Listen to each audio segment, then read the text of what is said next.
ধনী হতে চান, এই 5টি আমল করুন, আল্লাহ তাআলা আপনার জীবন বদলে দেবেন। 1, বেশি বেশি আল্লাহ তাআলার দরবারে ইস্তেগফার পাঠ করুন। ইস্তেগফার করলে আল্লাহ তাআলা ওই বান্দার প্রতি বিশেষ রহমত বর্ষণ করেন।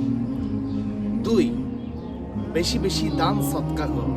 আল্লাহ তাআলা ওই দানের বিনিময়ে আপনার জীবনে সমস্ত রহমত ও কল্যাণ দ্বারা পূর্ণ করে দেবেন। 3, আত্মীয়তার সম্পর্ক জোড়া লাগান। আত্মীয়দের সঙ্গে ভালো আচরণ করুন, আল্লাহ তাআলা আপনার প্রতি বিশেষ রহমত বর্ষণ করবেন।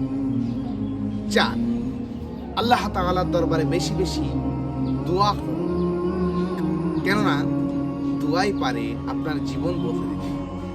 5, আল্লাহ তাআলার নির্দেশনা অনুযায়ী সঠিক পদ্ধতিতে যাকাত প্রদান করুন। আল্লাহ তাআলা এই 5টি আমলের মাধ্যমে আপনার জীবনকে পরিবর্তন করে দেবেন, আপনার ধনসম্পদকে বৃদ্ধি করে দেবেন। আমিন সুম্মা